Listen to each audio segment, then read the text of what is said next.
Para 2026, tava até checando aqui uma pesquisa que saiu no final de agosto, da Real Time Big Data ou Big Data. Você aparece com 2% de intenções de voto, como num cenário estimuladíssimo para presidente.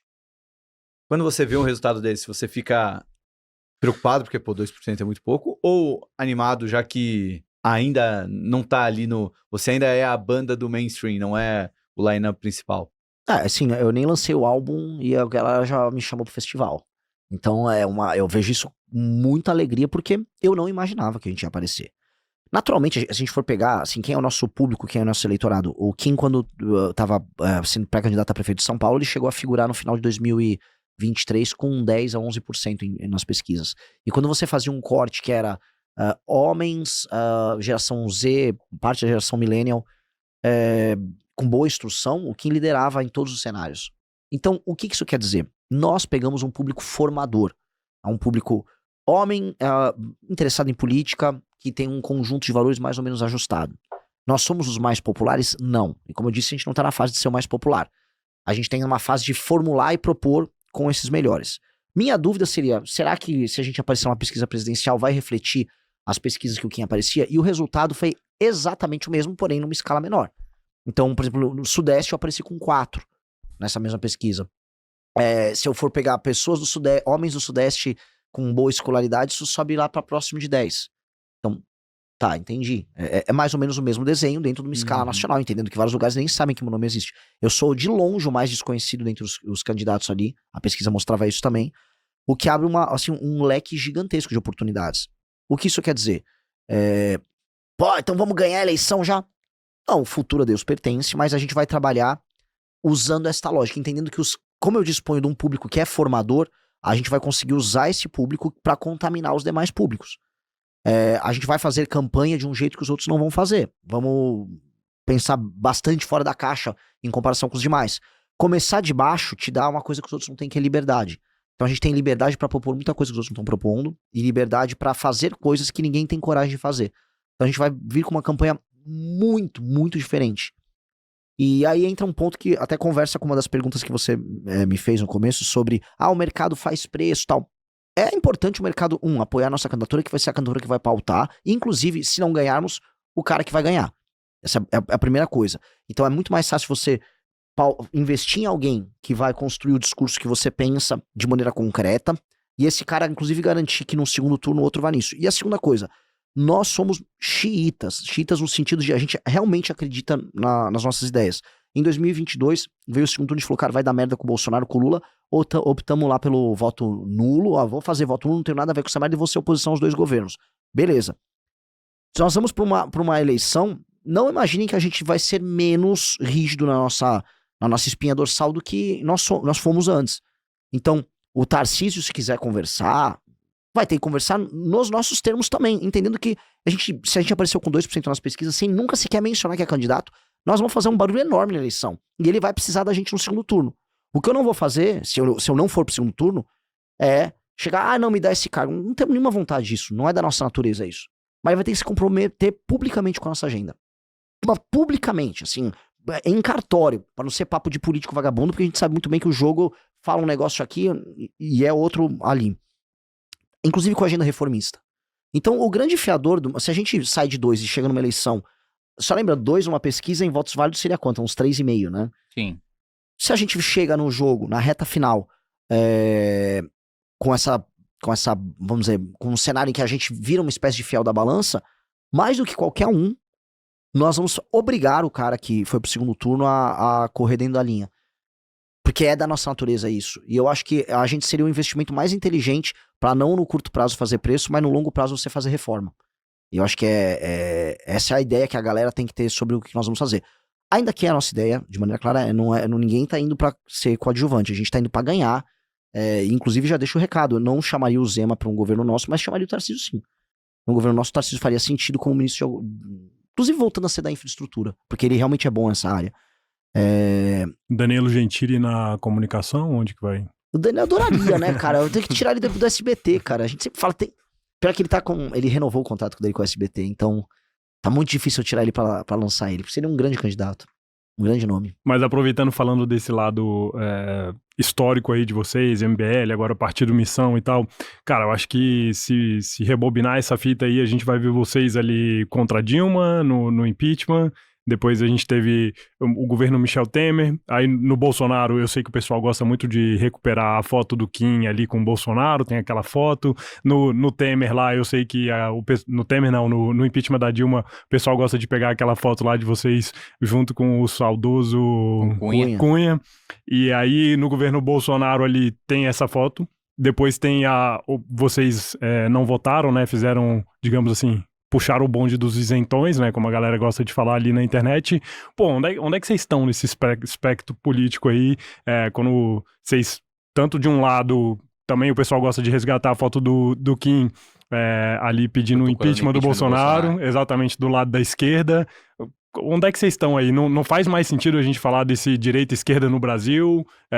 Isso daí é uma coisa que ficou ultrapassada. Quais são os valores de vocês quando a gente entra nesse espectro de realmente falar, pô, direita, esquerda, tem que encaixar em alguma coisa aí? Como é que vocês rebatem tanto essas críticas e fazem o posicionamento de vocês? Cara, o critério que o eleitor brasileiro comum usa pra direita e esquerda é a vinculação sua ao Lula, se você for à esquerda, e ao Bolsonaro, se você for à direita. É uma vinculação personalista.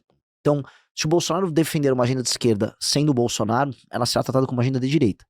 E a mesma coisa com o Lula. O Lula ele pode fazer uma reforma fiscalista pro povo, vai ajudar o povo com essa reforma, não sei o que, a galera, pô, o cara é foda. Me lembro de duas coisas, como você falando isso. Primeiro na PEC Kamikaze, né? Que, pô, é ruim furar o teto, é ruim aumentar gasto, é ruim criar rombo, aí todos os bolsonaristas votaram a favor. Não, é isso aí, Bolsonaro defendeu, tá certo. Pô, o teto excepcionalmente tem que ser furado mesmo e tal. E eu me lembro também sobre a reforma da Previdência.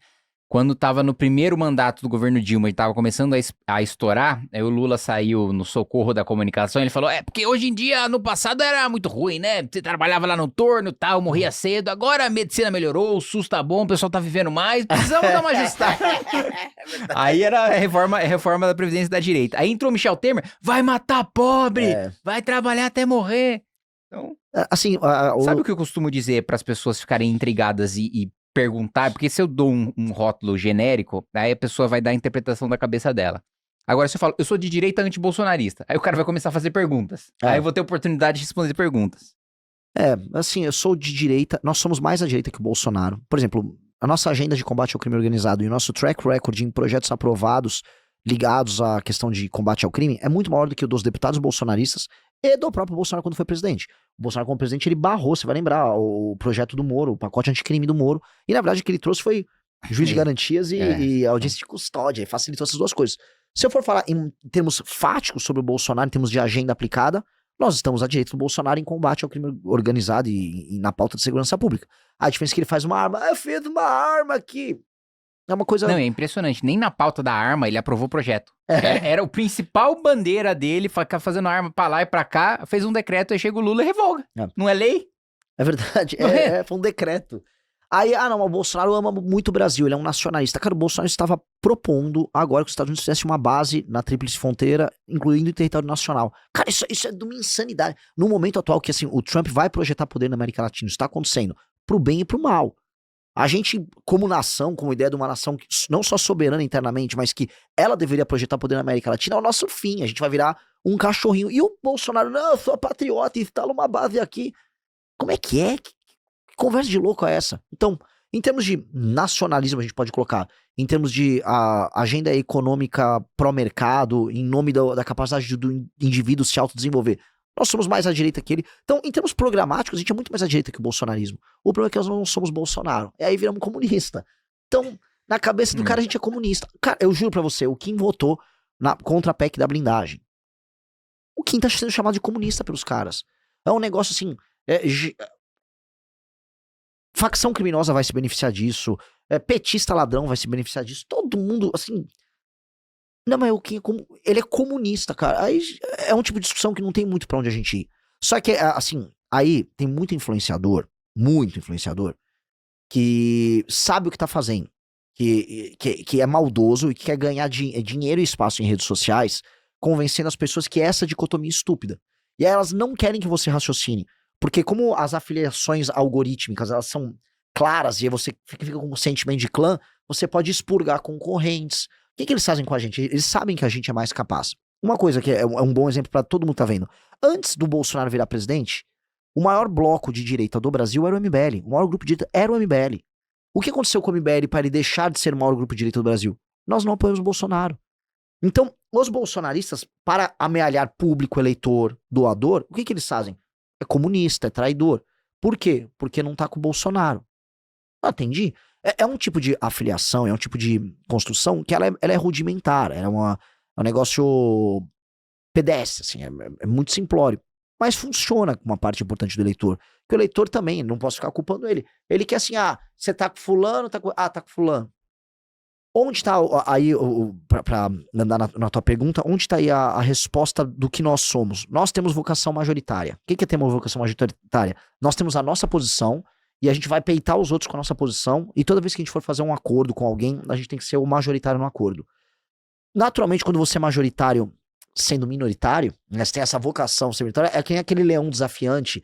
Tem até aqueles vídeos na África, tipo, tem um leão lá com aquele grupo lá, o bando dele, aí vem um leão de fora, briga com aquele leão, mas um leão jovem, ele apanha e vai embora. Um dia esse leão independente que tá rodando, ele vai chegar, ele vai bater no leão velho, ele vai assumir a liderança ali. É da vida, é inevitável. Nós somos esse leão. Há quem opte em ficar submisso ao leão ali dentro, como é o Nicolas, como é o Tarcísio, e ficar vivendo ali e esperar que um dia caia. O problema é que quem tá lá fora conhecendo como é a savana e propondo coisas novas, somos nós. E em algum momento a gente vai equilibrar a correlação de forças e em algum momento a gente vai substituir eles. E eles não vão gostar, mas é da vida. Eles já tentaram acabar com a gente em outros momentos, dentro da direita, várias vezes. Eles não conseguiram, teve operação policial, cancelamento de toda sorte. E hoje a gente já dispõe de meios institucionais e estruturais que eles não dispõem. A gente tem um partido, eles não têm. O PL não é deles, o PL é do Valdemar. Eles não têm um partido político, eles não podem lançar a candidatura do jeito que eles quiserem, na hora que eles quiserem, no lugar que eles quiserem. Eles não podem ter uma linha coerente assim assado. Não. E outra coisa, eles se odeiam internamente. A turma do Nicolas é uma, a turma do Malafaia é outra, a turma do Carluxo é outra, a turma dos governadores é outra. Cada um por si. Todos eles sonhando em substituir o Bolsonaro, cada um com seu projeto específico. Nosso grupo não foi criado assim. Eu nem queria ser candidato a presidente. Pra mim era, sei lá, o Kim. É que ele não pode. A gente não tem essas disputas porque a gente se construiu com uma cultura interna diferente. A nossa cultura interna, portanto, é superior à deles. Nós somos, e eu consigo provar, tecnicamente superiores a eles. E nós já estamos dispondo de meios institucionais que eles não têm. O MBL, como grupo, uma hora a gente foi pobrinho. Hoje a gente fatura e muito bem, obrigado. A gente tá estruturado, a gente tem uma militância pura maior que a deles. Quando vinha a trombada, quando vinha o susto, eles vão ficar, nossa, de onde veio? A gente tá avisando, vamos conversar, vamos fazer uma transição boa, porque nós vamos chegar e nós vamos ocupar o espaço de vocês. É questão de tempo, entendeu? Aí é da vida. E tem ainda uma outra coisa que eles não podem esquecer. A gente ainda não chegou nos poderes executivos, vai começar a acontecer em 2028. Quando a gente começar a assumir prefeituras no plural, e começar a mostrar o nosso modelo de gestão, aí é bom se preparar, porque assim, a comparação vai ser covardia, vai dar dó. E o que vai garantir que o Renan não vai virar um operador político? Cara, o que me garantiu nesses 11 anos de eu não ter sucumbido, cara, porque nos 11 anos as tentações oferecidas pra ele e por nós foram as mais diversas. Basicamente, dinheiro pra se posicionar assim, dinheiro pra se posicionar assado, essa é a regra da política. Cargos em determinadas posições. Como é que pode colocar assim? Se uma votaçãozinha numa vereança pode determinar a mudança de uma lei de zoneamento que vai fazer com que construtoras mais diversas queiram investir em você. Se você for olhar o nosso modo de vida, as pessoas que nós somos, a forma que nós votamos, elas são as mesmas esses 11 anos. Porque no Brasil, e assim tem uma coisa, como o Brasil é a regra da impunidade, eu vou ver várias pessoas que se venderam e que ainda assim o público toma o dinheiro, continua, vai que vai.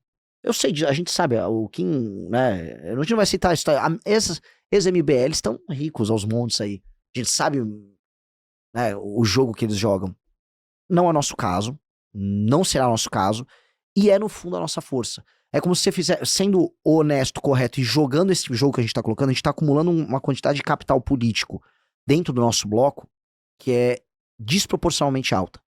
Assim, tem muita gente que nos odeia, mas quem gosta da gente, é isso que soa paradoxal pra muita gente, gosta a ponto de falar, aquilo é uma seita. Não é que é uma seita, os caras falam, pô, é autossacrifício o tempo todo e é coerência e manutenção das teses o tempo todo. Isso, do ponto de vista do investimento político, isso vale muito.